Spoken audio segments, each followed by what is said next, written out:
시편 128편입니다.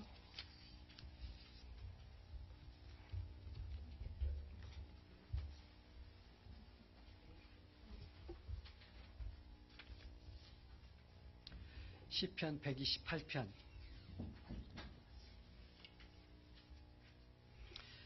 1절부터 6절까지 보겠습니다.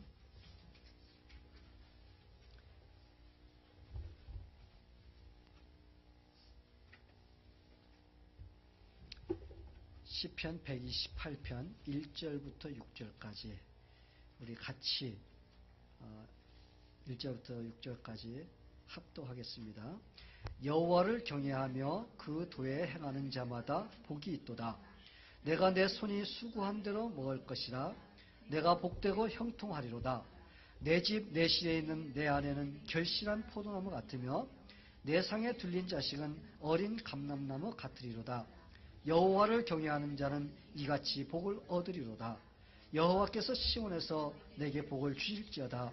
나는 평생에 예루살렘의 복을 보며 내 자식의 자식을 볼지어다. 이스라엘에게 평강이 있을지로다. 아멘. 오늘 이 말씀을 통해서 복된 가정이라는 제목으로 같이 은혜를 나누겠습니다. 존 하워드 펜이라는 사람이 있습니다. 이 사람이 1852년도에 아프리카의 알제리아라는 나라에서 죽었어요. 그런데 그의 시신이 31년 만에 군함에 실려서 미국으로 옮겨왔습니다. 31년 만에. 그런데 뉴욕으로 그 군함이 들어오는데 사람들이 엄청나게 많이 그것에 모였습니다. 그 모인 사람들 중에서 미국 대통령도 있었고 국무위원도 있었고 상원의원도 있었고 수많은 사람들이 그의 시신 앞에 전부 다 나와서 조의를 표했다고 그래요. 여러분, 그 사람이 어떤 사람이길래 이렇게 미국 대통령, 상원의원, 국무위원, 할 것 없이 많은 사람이 나와서 그 시신 앞에서 31년 전에 죽었던 그 시신이 들어오는데 그에게 그렇게 조의를 표했을까? 여러분, 궁금하지 않아요? 그 사람이 어떤 사람이냐면 여러분이 아마 알고 계실지 모르지만 즐거운 나의 집이라는 그런 노래가 있습니다. 홈 스윗 홈. 그거 작사한 사람이에요. 그 노래를 진 사람입니다. 이 노래가 그 가사를 보면은 제가 여러분들이 불러드릴게요. 즐거운 곳에서는 날 오라 하여도 내 쉴 곳은 작은 집, 내 집뿐이리.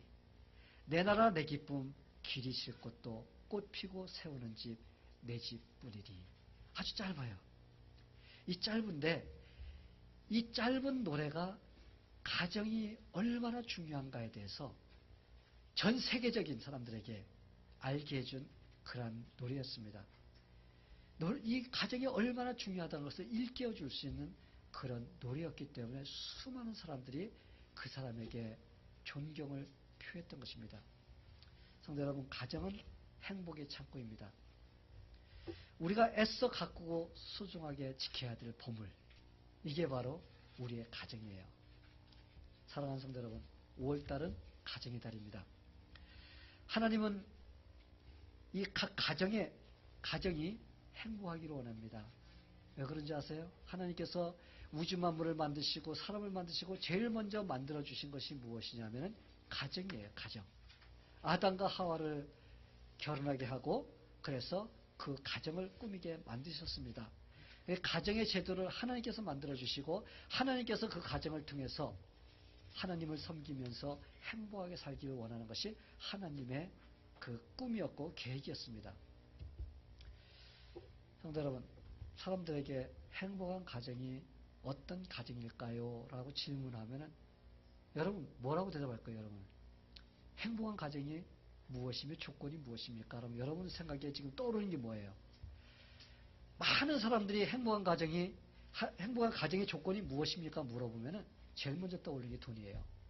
돈이 많으면 행복한 가정이야. 집 좋은 거, 큰 집 가지고 있으면 행복한 가정이야. 차 좋은 거 가지고 있으면 행복한 가정이야. 라고 사람들이 제일 먼저 떠올리는 게 그거예요. 여러분, 진짜예요? 그건 잘못된 행복관입니다.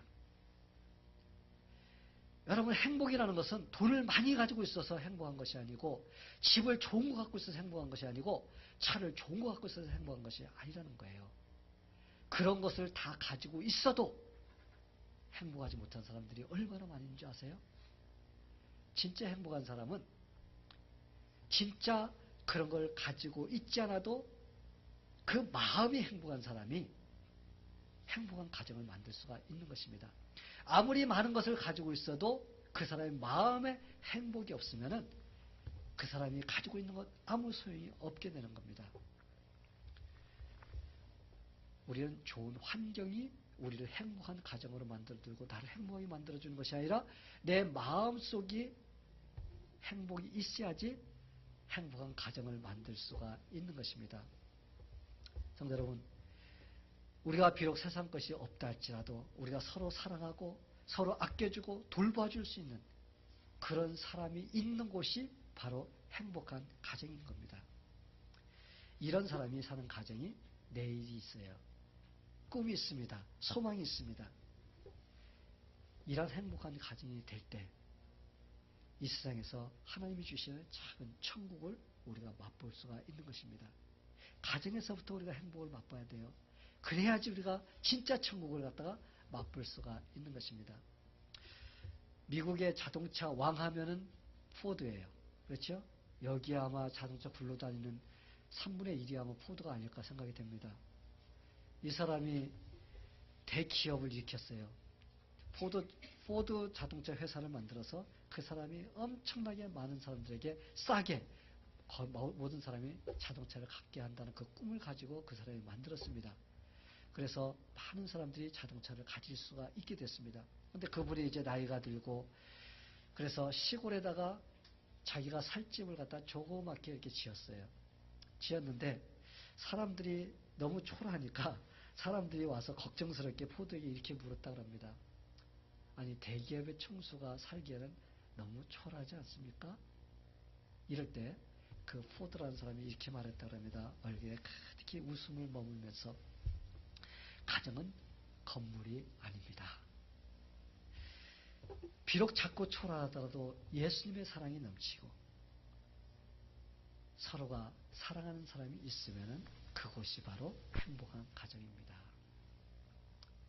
지금도 디트로이트에 가면은 이 헨리 포드의 기념관이 있는데 거기에 이런 글이 있다고 그래요. 헨리는 꿈을 꾸는 사람이었고 그의 아내는 기도하는 사람이었다. 그래서 포드는 꿈을 꿨습니다. 주님 안에서. 그렇기 때문에 그 꿈을 이루었어요. 그리고 아내는 그 뒤에서 기도로 받쳐주었던 사람이기 때문에 그 가정은 행복한 이런 가정이었던 것입니다. 그래서 영국의 시인이 이런 말을 했어요. 스와인이라는 사람이 가정은 사랑하는 사람이 있는 곳이다. 어떤 것이든 애정을 느낄 수 있는 곳이 바로 가정이다. 가정은 마음을 기쁘게 하는 속삭임이 있는 곳이다. 아무도 반갑게 맞이할 사람이 없는 곳을 어찌 집이라고 할 수 있을까? 그러기에 가정은 우리를 만나주고 사랑해주는 사람이 있는 곳이 되어야 한다. 참 일리가 있는 말이에요. 그렇죠? 성도 여러분, 모든 사람들이 가정이 이런 아름다운 가정이 돼야 되는데, 그렇죠? 모든 사람들이 이런 가정이 돼야 돼요. 그런데 요즘은 크고 좋은 집도 있고 모든 것을 다 가지고 있는데 진정 행복한 가정은 드물다는 겁니다.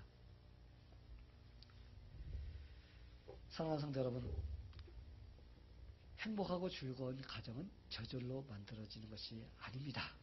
아멘? 예, 많은 사람들이 행복한 가정이 저절로 꾸며지기를 원하지만 실패한 이유가 바로 거기에 있어요. 그래서 사람들이 그래요. 대부분의 사람들이 나이가 먹어서 남자가 여자가 나이가 먹으면 남자가 만나서 결혼해서 살다 보면 행복한 가정이 되겠지? 이러한 생각을 가지고 결혼을 하는 것입니다. 그런 기대와 꿈을 가지고서 결혼을 합니다. 근데 여러분, 머지않아서 서로가 환멸을 느끼고 가정이 파괴되는 일들이 일어나고 있어요. 왜 그럴까요? 가정이 그냥 결혼만 하면 남자와 여자가 만나서 살기만 하면 행복한 가정이 될 것이라는 잘못된 생각을 가지고 시작했기 때문에 가정들이 파괴가 되는 것입니다. 성도 여러분, 가정은 자신이 만들어야 됩니다. 우리가 어떤 일을 하더라도 내가 열정을 다해서 열심을 다해서 노력하면은 그거에 대한 열매를 거두게 되어 있습니다. 노력하지 않은 사람은 열매를 거두지 못해요. 그러나 내가 어떤 일을 하겠다 이런 마음을 먹고 내가 열심을 다해서 거기에 노력하고 투자하고 투쟁을 하면은 거기에 그러한 열매를 맺게 되어 있습니다. 이와 마찬가지로 가정도 여러분 저절로 되는 것이 아니에요. 내가 그만큼 노력해야 됩니다. 그만큼 투쟁해야 됩니다. 그래야만이 그런 가정을 만들 수가 있어요. 근데 여러분 우리가 이걸 알아야 돼요. 내가 노력해서 되는 것도 있습니다. 가정이. 그런데 사람은 한계가 있습니다. 사람은 내가 진짜 행복한 가정을 만들고자 해서 만들어지는 것이 아니라 사람이 노력을 하지만은 그러나 우리가 하나님이 우리와 함께 해주시고 우리가 하나님을 의지할 때 그 가정이 올바로 세워지고 만들어진다는 것입니다. 여러분들에게 어떻게 할 때 행복한 가정이 될 수 있을까? 제가 오늘 여러분들에게 그 말씀을 전하려고 합니다. 어떻게 해야지 행복한 가정을 만들 수 있을까? 어떻게 해야지 복된 가정이 될 수 있을까? 이 말씀을 여러분에게 전할 때 여러분들이 이 말씀을 통해서 내 가정이 행복한 가정, 복된 가정, 그런 가정을 만들어야 되겠다는 그런 마음의 결단이 있게 되기를 간절히 축원합니다. 성도 여러분, 행복한 가정, 복된 가정이 되려면 하나님을 경외해야 돼요. 하나님을 경외해야 됩니다. 하나님을 경외하지 않고는 결코 그 가정이 행복한 복된 가정이 절대 만들어지지 않게 됩니다. 왜냐하면 가정의 주인은 우리 주님이 되셔야만이 그 가정이 행복하게 될 수가 있는 것입니다. 그러기에 하나님을 경외하는 그 가정이 복된 가정, 행복한 가정이 될 수가 있습니다. 그렇다면 여러분 우리가 하나님을 경외한다. 그게 무슨 뜻일까요? 하나님을 경외한다. 그게 무슨 의미일까? 이 경외하다는 말은 그 뜻을 보면은 무서워하다, 두려워하다라는 그런 그 의미를 가지고 있습니다. 그러니까 하나님을 경외한다면 내가 하나님을 갖다가 두려워하는 겁니다. 하나님을 무서워하는 거예요. 그런데 단지 우리가 이 말 속에는 그냥 하나님만 아이고 무서워라 이렇게 하고 무서워하는 그런 뜻만 가지고 있는 것이 아니라 그 경외한다는 그 말 속에는 그거보다 더 깊고 넓은 그런 의미를 가지고 있습니다. 우리가 아브라함을 통해 가지고 이 하나님을 경외한다는 것이 과연 어떤 의미일까? 우리가 그것을 알 수가 있어요. 하나님께서는 아브라함에게 이렇게 지시했습니다. 야 아브라함아, 내 아들 이삭 있지? 그 이삭을 내가 지시하는 곳에 가서 나를 위해서 번제를 드려라. 그랬을 때 아브라함은 하나님 말씀에 순종해갖고 그 다음날 새벽에 일어나서 3일 길을 걸어가서 하나님께서 명하시는 모리아 산에 가서 이삭을 묶어서 번제단을 쌓아놓고 그 위에다 올려놓았습니다. 그리고 하나님의 말씀에 그냥 순종해서 번제물로 드리려고 칼을 들고 내려치려고 하는 순간에 하나님께서 아브라함 아브라함 하면서 막 급하게 부르시고 그를 정지시켰습니다. 하지 못하겠습니다. 그러면서 하나님께 하신 말씀이 내가 내 아들 독자 이삭이라도 내게 아끼지 아니하였으니 이제야 내가 네가 하나님을 경외하는 줄 아노라. 하나님께서 아브라함이 이삭을 하나님의 말씀을 순종해서 드리려고 했을 때 그것이 나를 경외하는 줄 내가 안다고 하셨다는 겁니다. 어떻게 하나님은 아브라함이 하나님을 경외하는 줄 아셨을까요? 하나님은 우리의 마음을 다 아십니다. 우리의 생각까지도 다 감찰하시는 분입니다. 하나님께서는 아브라함이 살아가는 그 삶 속에서 하나님을 어떻게 생각하고 어떻게 섬기는가에 대해서 하나님은 다 아셨던 거예요. 그리고 하나님께서 명령하시는 그 말씀에 그가 순종할 때 하나님께서는 그가 나를 갖다가 경외한다 이렇게 표현을 했습니다. 우리가 여기서 아브라함을 통해서 하나님을 경외한다는 것이 어떤 의미인가를 우리가 알 수 있는데 그것은 비록 하나님이 하시는 그 말씀이 나와 맞지 않는다 할지라도 하나님의 말씀에 순종하는 것이 바로 하나님을 경외하는 것이라는 것입니다. 하나님을 두려워하는 거예요. 하나님 말씀에 따르는 겁니다. 비록 하나님 말씀이 나하고는 맞지 않아. 그렇지만 하나님이 맞습니다 하고 철석까지 믿고 하나님의 말씀에 따를 수 있는 것이 바로 하나님을 경외하는 것이라는 것입니다. 내 생각과는 하나님의 생각이 맞질 않아. 그렇지만은 내 것을 갖다 포기하면서 하나님의 뜻을 따를 수 있는 것이 바로 하나님을 경외하는 것이라는 것입니다. 그래서 우리는 하나님을 경외한다는 것은 하나님을 순종하는 것과 우리는 같다는 것을 볼 수가 있습니다. 여러분 아브라함을 보세요. 아브라함이 하나님께서 야 아브라함아 내 아들 이삭을 갖다가 내 번제물로 드려라 했을 때 여러분 아브라함이 그냥 할렐루야 했을 것 같아요. 여러분 우리 자식은 열이 있어도 열 다 그들에게 어떤 일이 벌어지면 다 마음이 아픕니다. 우리는 다 자식이 소중합니다. 그런데 몇십 년 만에 한 번 아들 하나 주시고 그것도 한참 이제 잘 통하는 그때 한 18세 17세 되는 그때 하나님께서 야 죽여 그랬을 때 여러분 아브라함이 할렐루야 기쁩니다 그랬을 것 같아요. 사실 아브라함의 마음속에도 하나님 아니 동물도 많은데 짐승도 많은데 왜 하필런데 사랑하는 독자의 그 이삭을 바치라고 그러십니까 하는 마음이 아마 한 번쯤 들어갔을 거예요. 사람이라면. 그렇지만 이해가 잘 되지 않아도 그래도 하나님께서 말씀하시는 것은 옳다라는 것을 그는 그대로 받은 겁니다. 그렇기 때문에 그는 자기 생각을 내려놓고 하나님께서 하라고 하는 그 말씀에 순종한 것입니다. 이게 바로 경외예요. 이게 바로 신뢰인 것입니다. 언제나 하나님 말씀은 옳습니다 하고 믿을 수 있는 것이 바로 우리가 하나님을 경외하는 것입니다. 성도 여러분 여기서 우리는 교훈을 하나 배울 수가 있습니다. 하나님의 말씀을 따르지 않으면서 솔직히 말해서 난 하나님 잘 섬겨 하나님 경외해 그것은 다 거짓말이라는 것입니다. 내가 하나님을 갖다가 경외한다면은 그 말씀에 순종하는 것이 바로 내가 경외한다는 그러한 모습을 보여드리는 거예요. 여러분 베드로를 보시기 바랍니다. 베드로는 평생 동안 바닷가에 사는 사람이에요. 뱃사람입니다. 그는 물속에서 걸어가면 빠져서 죽는다는 거 뻔히 아는 사람이에요. 그런데 예수님께서 오라 했을 때 그분이 하나님의 아들 그렇기 때문에 그분이 명하시는 것은 반드시 이루어진다라는 그런 것을 그는 믿었어요. 순종했습니다. 경외한 거예요. 그게 바로.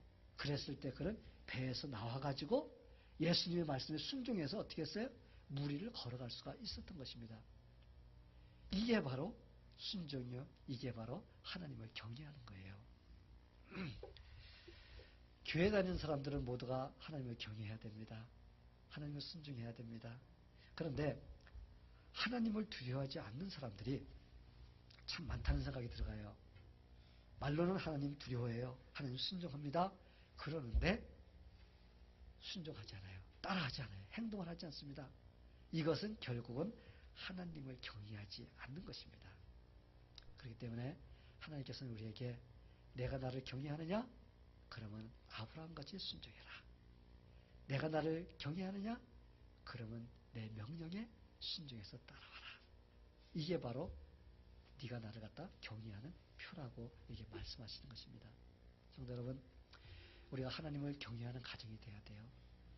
그러기 위해서는 우리가 이 하나님을 경외하는 것이 무엇인지, 우리가 순종하는 것이 무엇인지를 우리가 할 때, 우리는 하나님을 순종하면서 우리가 할 때, 우리 가정이 행복한 가정, 축복받은 가정이 될 수가 있습니다. 저는 여러분들이 모두가 다 하나님 말씀을 순종하며 살 때, 경외하며 살 때 하나님이 주시는 행복한 가정, 복된 가정이 되기를 간절히 축원합니다. 또한 우리가 하나님을 경외한다는 말은 하나님의 말씀 중심으로 산다는 거예요. 내가 하나님을 경외한다. 그렇게 말하는 것은 내가 하나님 말씀 중심으로 산다는 것입니다. 이렇게 말씀 중심으로 사는 가정이 될 때 그 가정이 행복한 가정이 되고 복된 가정이 될 수가 있습니다. 여러분, 하나님 말씀 중심으로 우리가 살기 위해서는 말씀을 배워야 됩니다. 그렇죠? 하나님 말씀을 배우지 않고 하나님 말씀도 모르면서 내가 하나님 뜻을 알아? 내가 하나님께서 나에게 원하시는 것이 무엇인지 알아? 그런 사람은 거짓말쟁입니다. 요즘에는 참 그 어린 자들에게 자라는 학생들에게 이 도덕적인 걸 참 안 가르친다는 이런 생각이 들어갑니다. 그래서 어른에게 어떻게 하는지를 몰라요. 어른을 만나도 인사할 줄 모르고 어른을 갖다가 대우할 줄도 모르고 요즘에는 공부만 잘하면은 너 잘하는 거야 최고야 1등이야 이렇게 키우는 시대가 돼버려서 요즘엔 사람이 아니야. 요즘에는 기계 공부하는 기계. 그래서 어른한테 어떻게 할 줄도 모르고 어떻게 말할 줄도 모르고 그냥 어른 만나도 뻣뻣하게 서서 그냥 이렇게 쳐다보고 이것이 바로 요즘 시대입니다. 왜 그래요? 안 가르쳐서 그래요. 여러분 우리가 잘할 때는 어떻게 합니까? 너 바깥에 나가다 동네 어른 만나면 90도로 다 꺾어서 인사 잘 드려라. 그리고 안녕하세요 하고 인사해라. 그리고 뭐라 그러면 예 하고 대답해라. 그러면서 다 가르쳐줍니다. 그래 나가가지고 그렇게 합니다. 그러면 사람들이 어휴 네 집 아들인지 참 잘 배웠어 착하다 이런 소리 들어가면서 컸어요. 근데 요즘에는 그런 것이 없어요. 왜? 안 가르치기 때문에. 이렇게 안 가르치면은 사람이 구실을 못합니다. 사람이 짐승만도 못해요. 짐승은 주인 보거나 사람 보면 꼬리 흔들면서 반갑다고 막 그러는데 이 사람은 사람 구실을 못하게 돼요. 여러분 믿는 자도 마찬가지입니다. 믿는 자들도 하나님 말씀 모르면 우리가 하나님의 자녀의 구실을 하지 못하게 됩니다. 내가 하나님이 어떻게 하는지를 알지 못하면 여러분 우리가 어떻게 할 수가 있어요? 몰라요. 우리는 아무것도 모르는 사람이 되어버립니다. 그렇기 때문에 우리가 하나님의 뜻대로 살기로 원한다면 내가 하나님 말씀을 배워야 되고 알아야 됩니다. 우리가 하나님을 알면 알수록 우리는 하나님을 더 경외하는 자가 될 수가 있어요. 하나님을 말씀을 모르면 모르는 만큼 우리는 하나님을 갖다 두려워하는 자가 되지 못합니다. 하나님이 누구인지 그냥 하나님께 함부로 말하고 우리는 하나님을 막말하고 막 이러한 자들은 진짜 무식한 자들이에요. 왜? 하나님 말씀을 모르기 때문에. 하나님이 어떤 자라는 걸 알면은 여러분 우리는 저절로 고개가 숙여집니다. 하나님이 위대하심에 우리는 저절로 진짜 감사가 나올 수밖에 없습니다. 그리고 우리는 하나님을 잘 섬기면서 경외하는 자가 될 수가 있습니다. 그래서 하나님께서는 이스라엘 백성들에게 말씀을 주셨어요. 이제 여러분들이 5월 달에 이제 성경 암송대회를 하는데 제가 그걸 집어넣습니다. 신명기 6장 6절부터 9절까지 말씀이 들어있어요. 하나님께서 이스라엘 백성에게 주었어요. 내 가정에서 어떻게 해야 될 것인지를 이 말씀을 통해서 그 가정을 다스리라고 했었습니다. 그 말씀이 무엇이냐? 오늘 내가 내게 명하는 이 말씀을 너는 마음에 새기고 내 자녀에게 부지런히 가르치며 집에 앉았을 때든지 길을 갈 때든지 누워있을 때든지 일어날 때든지 이 말씀을 강론할 것이며 너는 또 그것을 내 손목에 메어 기호를 삼으며 내 미간에 붙여 표로 삼고 또 내 집 문설주와 바깥문에 기록할지니라. 가정 안에서 자녀들에게 말씀을 가르치고 그 말씀을 되새기고 또 되내면서 계속적으로 하나님 말씀을 가르치는 겁니다. 하다못해 그 부족해서 이 손에다 시계를 차고 다니듯이 여기다 말씀을 써서 여기다 달고 다니면서 보는 겁니다. 그리고 집안에 들어가면 문설주에다가 어떻게 돼요? 거기다 하나님 말씀 써놓고 들어가면 나가면서 하나님 말씀을 접하게 하라는 것입니다. 하나님을 경외하기 위해서는 가정에서부터 하나님의 말씀이 살아 역사해야 돼요. 여러분 하나님 말씀이 살아 역사하지 않으면서 어떻게 그 가정이 행복한 가정이 되고 복된 가정이 될 수가 있습니까? 사람은 보고 듣는 것이 어떤 것이냐에 따라서 그렇게 변하게 되어 있습니다. 어떤 사람과 어울리냐에 따라서 그 사람이 그렇게 변하는 거예요. 그래서 여러분 우리가 잘할 때도 그렇죠. 야, 너 좋은 친구 만나라. 나쁜 친구 만나지 마라 하면서 우리에게 누누이 어른들이 계속 가르쳐 주는 것이 그것입니다. 왜? 좋은 친구 만나면 좋은 걸 배워요. 그런데 나쁜 친구 만나면 나쁜 걸 배웁니다. 믿는 자들도 마찬가지예요. 주변에 믿음에 좋은 친구들이 있으면 그 사람도 모르게 나도 저렇게 해야지 하면서 따라서 하게 돼 있어요. 그런데 쌈 잘하는 사람 만나면은 매일 쌈만 하러 다니고 그것만 배워요. 욕 잘하는 거 배우고. 그렇기 때문에 우리가 누구와 만나느냐, 어떤 사람과 만나느냐가 참 중요합니다. 이 전국시대 인물이었던 맹자라는 사람이 있었어요. 어렸을 때 아버지가 일찍 돌아가셨기 때문에 홀 어머니 밑에서 단둘이 이렇게 살게 되었습니다. 이 처음에는 이 두 모자가 공동묘지 가까이에 가서 이렇게 살았습니다.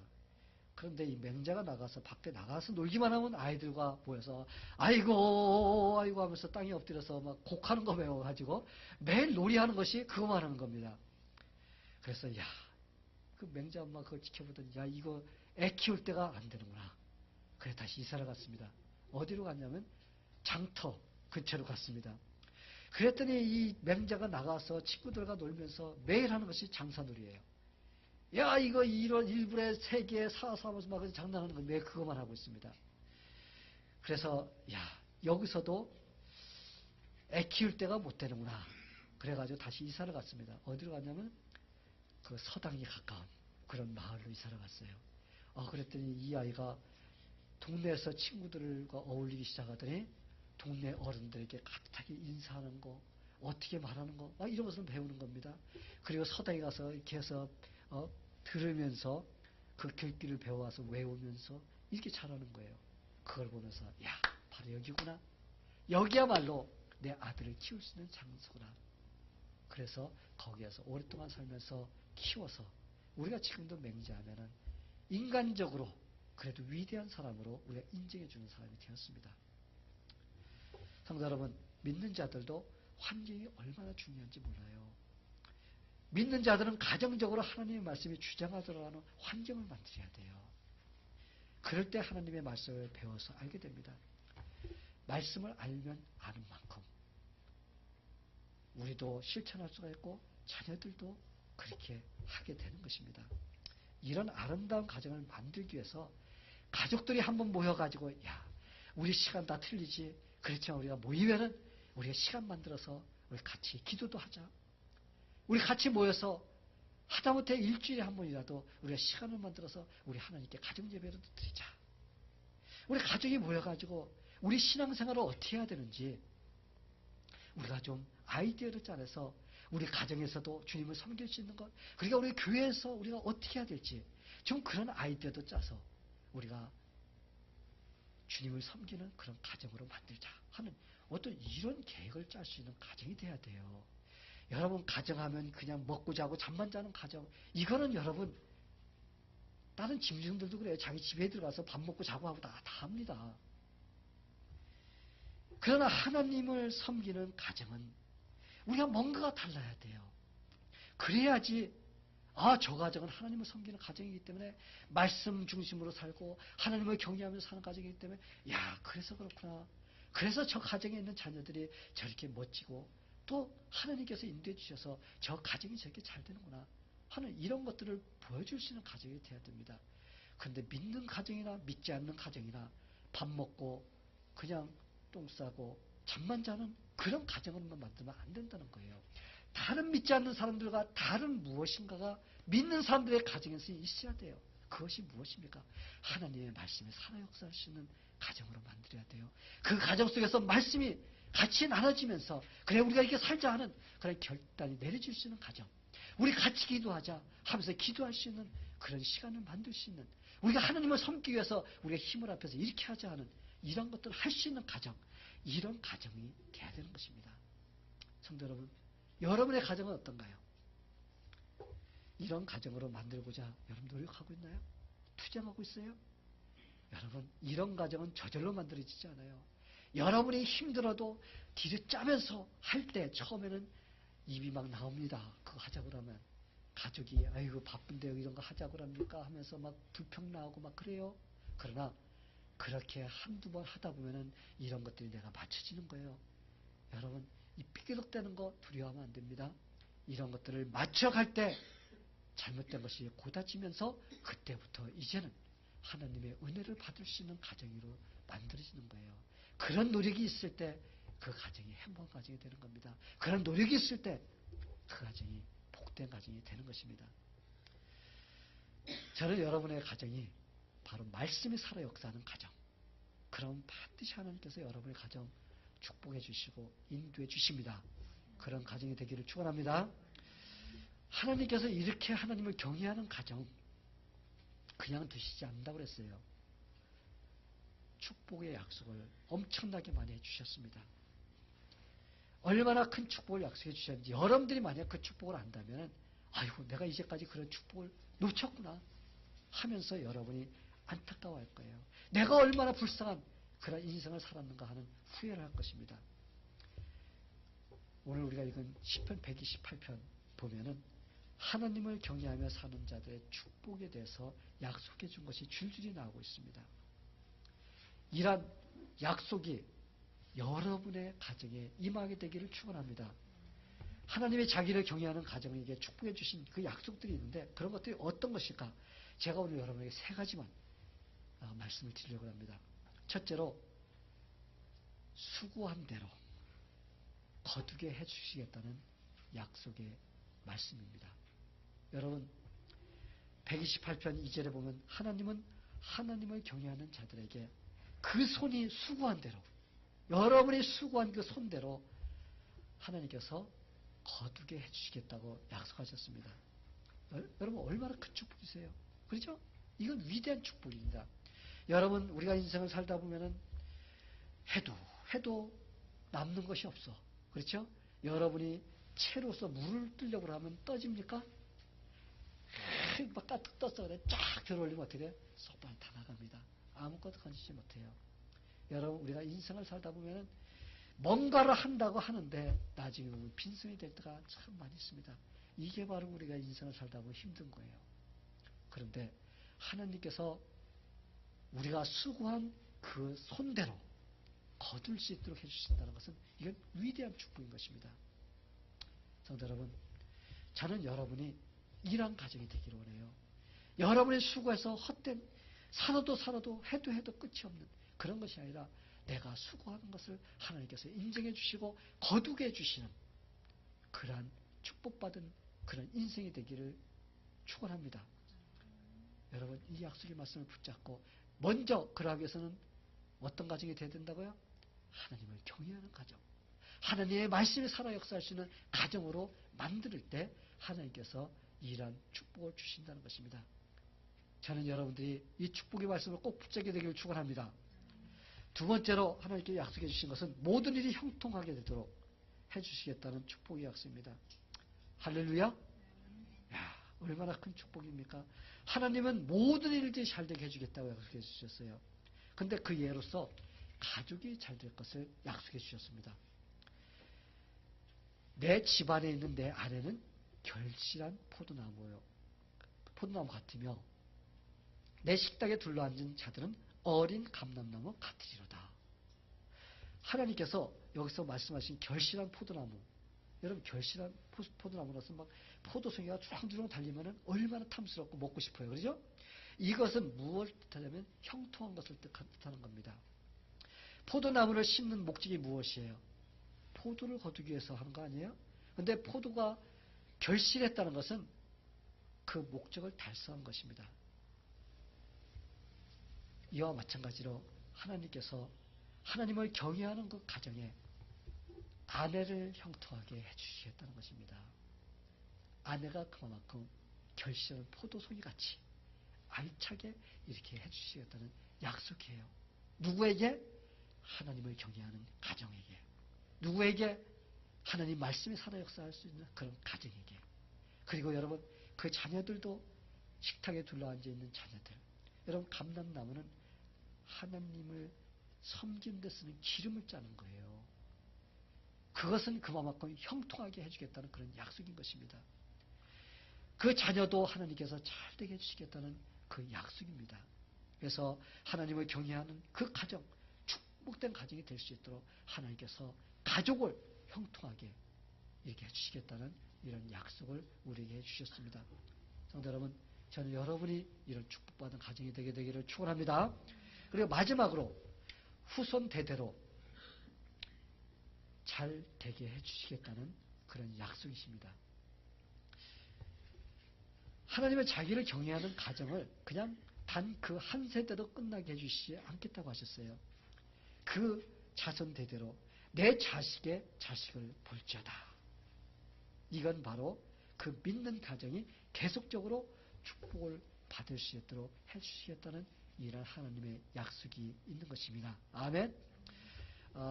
미국의 초기에 청교도 역사 속에 가장 위대한 영향을 끼쳤던 그런 목사님이 한 분 계십니다. 그분이 누구냐면 조나단 에드워드 목사님이세요.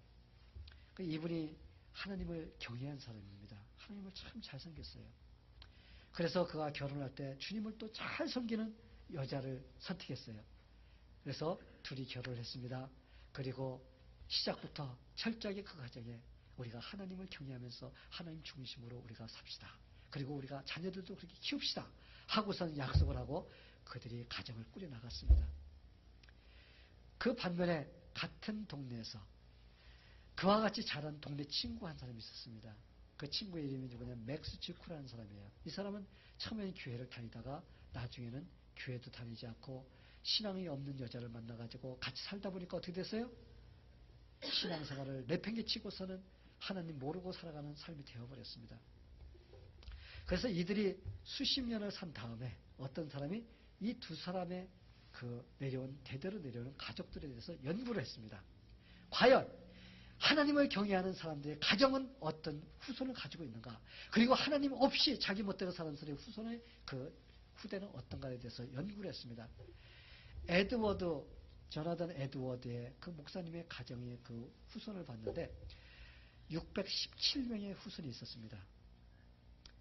근데 그들 중에 대학 총장을 지냈던 사람이 12명이 나왔어요.